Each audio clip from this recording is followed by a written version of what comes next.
Selamat datang di materi ke-8 mata kuliah Teknologi Mobile. Pada materi ini kita akan membahas tentang pengembangan aplikasi mobile. Di sini secara umum ada 3 jalur pengembangan aplikasi mobile yang bisa kita pakai, yaitu single platform, kemudian cross platform, dan di dalam cross platform ini dibagi menjadi 2, yaitu hybrid dan native. Ya, seperti ini. Jika aplikasi yang akan dikembangkan itu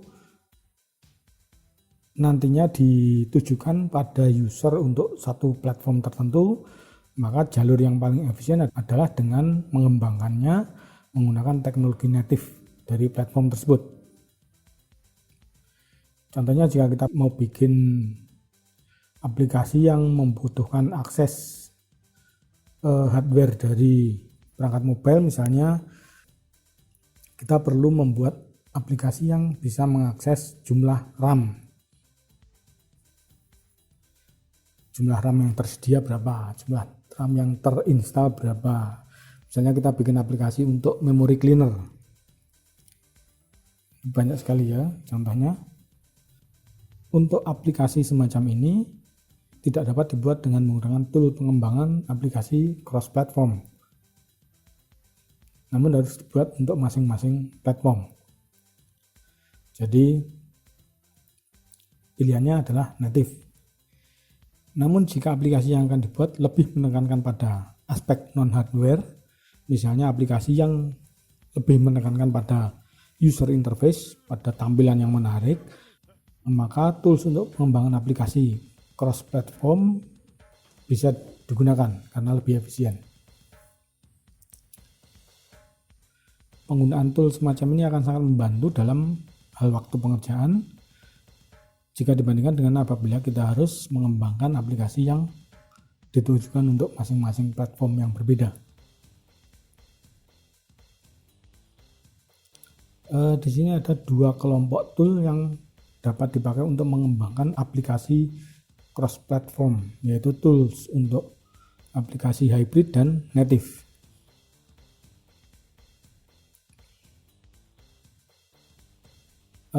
Sebelum ke hybrid dan native, kita membahas dulu tentang pengembangan aplikasi single platform. Pengembangan aplikasi single platform ini seperti gambar yang diberikan, menekankan pada 3 OS, yaitu iOS, Android, dan Windows. Meskipun sebenarnya ada juga beberapa sistem operasi mobile lain seperti Firefox Mobile dan Ubuntu Mobile. Namun demikian pangsa pasarnya sangat kecil dibandingkan dengan ketiga OS tersebut. Itu pun untuk ketiga OS sebagian besar masih dikuasai oleh Android. Di sini menurut data dari IDC itu tahun 2017 hampir 83,4 pengguna perangkat mobile menggunakan Android, 15,4 menggunakan iOS, dan 0,8 menggunakan Windows Mobile. Jadi tidak heran kalau pengembang Android itu banyak sekali. Di sini OS Android sebagai OS open source dari Google. Nah, salah satu penyebab mengapa sistem operasi Android ini sangat banyak penggunanya adalah karena dia open source, jadi semua orang bisa mengembangkannya. Jadi pengembangnya juga sangat cepat. Tahu-tahu sudah versi berapa sekarang? Android 11 ya, 11 atau 12. Pertama untuk Android, hingga saat ini sebagian besar aplikasi untuk platform Android dibuat dengan menggunakan bahasa pemrograman Java. Dengan memanfaatkan mesin virtual Dalvik (DVM), di mana kode-kode program Java sebelum dapat dijalankan harus diterjemahkan terlebih dahulu ke dalam text code dari Dalvik. Sebagian besar developer untuk platform ini menggunakan Android Studio, menggunakan IDE Android Studio dari Google. Dulu yang terkenal adalah Eclipse IDE. Keduanya sama-sama menggunakan Android SDK.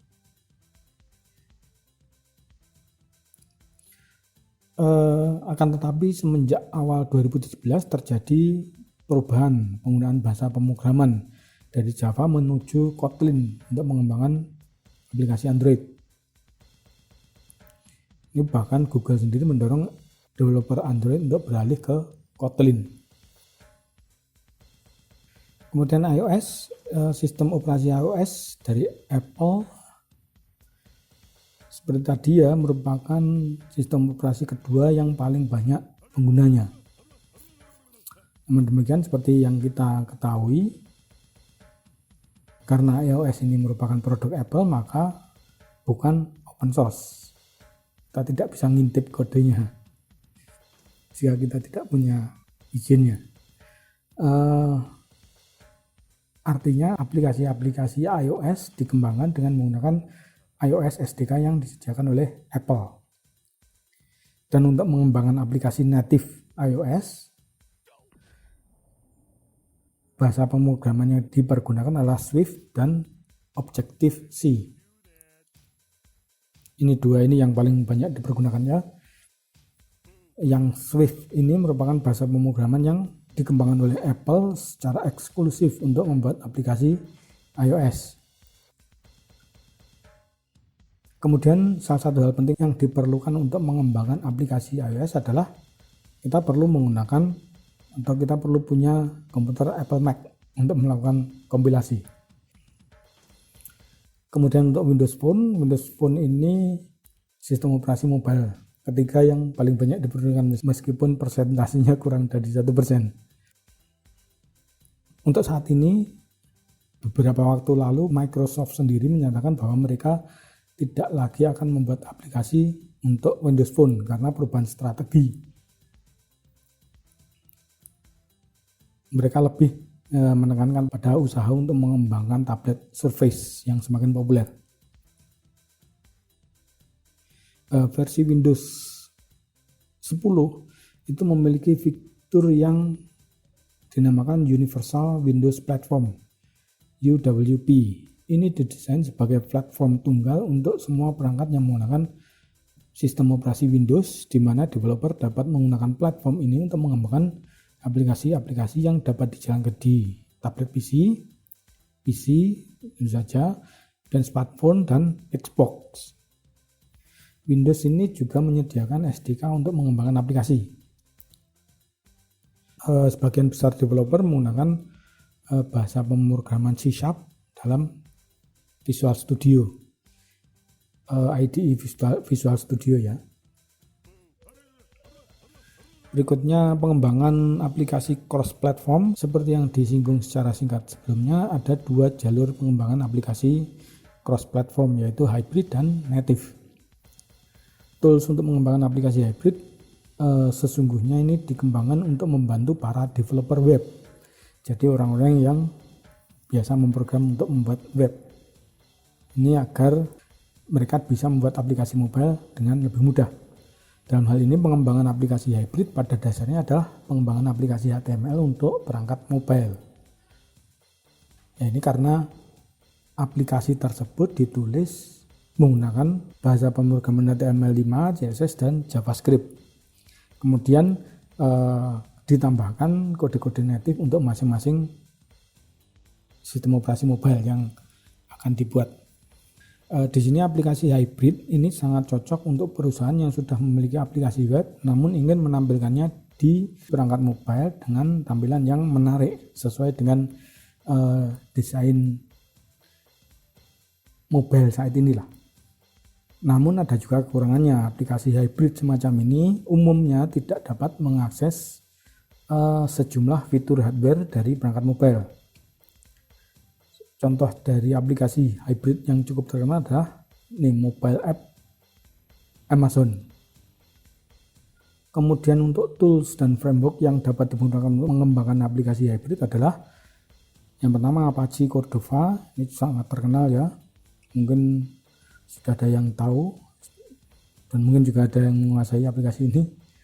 Ini merupakan platform pengembangan yang gratis open source ya, Cordova, yang bisa dipakai untuk membuat aplikasi mobile cross platform. Namanya juga cross platform ini bisa dipakai untuk membuat aplikasi Android, iOS, Windows Phone dan juga Firefox OS.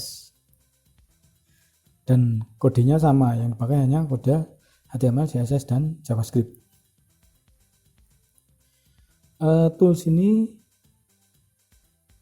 merupakan salah satu pilihan bagi developer yang ingin membuat aplikasi hybrid karena memiliki plugin yang cukup banyak dan memungkinkan developer untuk mengakses hardware tertentu seperti kamera, speaker, dan fitur lainnya. Kemudian framework kedua, framework 7. Ini merupakan framework HTML gratis dan open source, tentu saja ya karena gratis, untuk mengembangkan aplikasi mobile hybrid dengan tampilan yang mirip dengan iOS dan Android. Keunggulan dari framework 7 ini dibandingkan dengan misalnya Cordova tadi, ini proses prototypingnya itu lebih cepat. Berikutnya framework Ionic, ini SDK gratis ya dan open source, cukup banyak dipakai untuk mengembangkan aplikasi hybrid. Tools dan service yang disediakan juga cukup banyak. Ini menggunakan HTML, CSS, dan SAS,